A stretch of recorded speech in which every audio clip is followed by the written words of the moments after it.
আমার শ্রেণীর ছাত্রছাত্রী, আমি দীপান্বিতা ম্যাডাম। আমার ইউটিউব চ্যানেল দীপাস টিচিংয়ে তোমাদের সবাইকে স্বাগত। তোমরা অনেকেই আমার বিভিন্ন ভিডিওতে এসে কমেন্ট করেছো যে ম্যাডাম, আমি জিওগ্রাফি নিয়ে পরবর্তী ক্ষেত্রে পড়তে চাই। তো যদি একটু বলেন যে জিওগ্রাফি নিয়ে পড়লে কি কি জব অপরচুনিটি আছে এবং সেখানে স্যালারি কীরকম কী হতে পারে। তোমাদের জন্য বলি, জিওগ্রাফি এমন একটা সাবজেক্ট শুধু নয় যে শুধু জিওগ্রাফি নিয়ে পড়লে তুমি টিচিং লাইনেই যেতে পারবে। এখানে অসংখ্য হাই পেইং গভর্নমেন্ট জব পাওয়ার কিন্তু সম্ভাবনা রয়েছে। সমস্ত সাবজেক্টেরই তুমি যদি ভালো করে পড়তে পারো, ভালোভাবে একটা জায়গা নিজে দখল করতে পারো, তো সব সাবজেক্টেরই অপরচুনিটি রয়েছে। জিওগ্রাফির ক্ষেত্রে সেটা অনেকগুলো দিকের রয়েছে।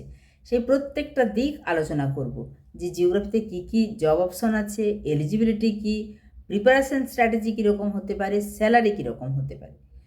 প্রথম যারা জিওগ্রাফি নিয়ে পড়বে বলে ভাবছো, প্রথম তোমাদের জন্য যে দিকটা খোলা রয়েছে সেটা জিওলজিস্ট বা সায়েন্টিস্ট। তুমি কাজ করতে পারো জিওলজিক্যাল সার্ভে অফ ইন্ডিয়াতে। সেখানে কাজ হবে মাটি নিয়ে, খনিজ সম্পদ নিয়ে, ভূমিকম্প নিয়ে, প্রাকৃতিক সম্পদ নিয়ে গবেষণা। এবং এর জন্য তোমার এই যে গবেষণার কাজ, তার জন্য তোমাকে গেট দিতে হবে। এছাড়া ইউপিএসসির জন্য কিন্তু জিওগ্রাফি থেকে প্রচুর কোশ্চেন আসে, ফলে তোমার ইউপিএসসি দিতে সুবিধা হবে। দ্বিতীয় যে জব অপরচুনিটি সেটা হচ্ছে GIS analyst, geographic information system, GIS analyst. এখানে কাজ কি? এখানে কাজ হচ্ছে map data analysis, satellite data. এর জন্য ডিমান্ড কি না, গভর্নমেন্ট প্লাস প্রাইভেট সেক্টর দুটোতেই কিন্তু খুব হাই জব অপরচুনিটি রয়েছে। 3 নম্বর হচ্ছে রিমোট সেন্সিং সায়েন্টিস্ট। এখানে কাজ হবে স্যাটেলাইট ইমেজ অ্যানালিসিস।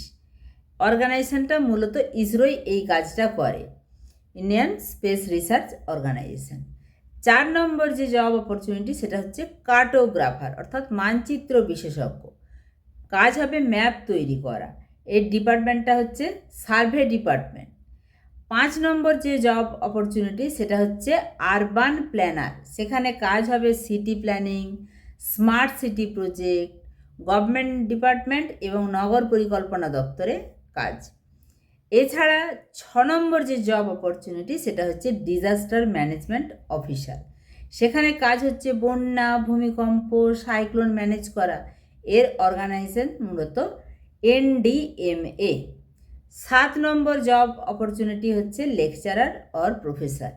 তুমি নেট দিতে পারো, নেট এক্সাম ক্লিয়ার করে কলেজে পড়াতে পারো।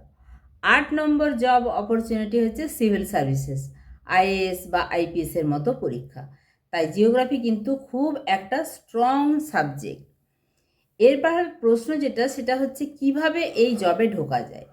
প্রথম স্টেপটা তোমাকে গ্র্যাজুয়েশন করতে হবে, অর্থাৎ জিওগ্রাফি নিয়ে কলেজে চান্স পাওয়ার ব্যাপার থাকে। জিওগ্রাফিতে ভালো নম্বর থাকলে তুমি বিএ বা বিএসসি।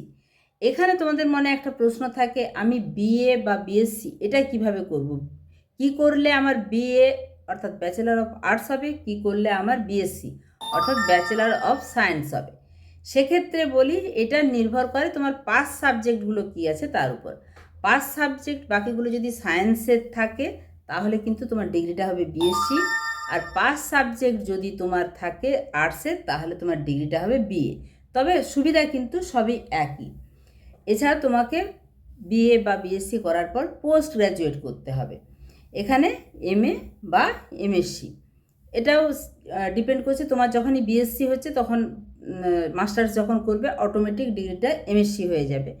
আর বিএ করলে অর্থাৎ ব্যাচেলর অফ আর্টস করলে তোমার ডিগ্রিটা হবে এমএ। বিশেষ করে জিআইএস, রিমোট সেন্সিংয়ে স্পেশালাইজেশন করলে বেশি অ্যাডভান্টেজ। অর্থাৎ মাস্টার্সের যে স্পেশাল পেপার থাকে সেখানে যদি তুমি জিআইএসের উপর বা রিমোট সেন্সিংয়ের উপর কাজ করো সেখানে তুমি অ্যাডভান্টেজ বেশি পাবে। স্টেপ 3, তুমি কি কি এক্সাম দিবে। প্রথমত ইউপিএসসি, সিভিল সার্ভিস, জিওলজিস্টের জন্য এক্সাম হয়, লেকচারার হওয়ার জন্য নেট এক্সাম, রিসার্চ করার জন্য গেট এক্সাম, এছাড়া স্টেট পিএসসি পাবলিক সার্ভিস কমিশনের পরীক্ষা। এখানে তোমার যদি এক্সট্রা স্কিল একটু করে রাখতে পারো কম্পিউটার নলেজের উপর বা জিআইএস সফটওয়্যারের উপর, তাহলে অনেক ভালো।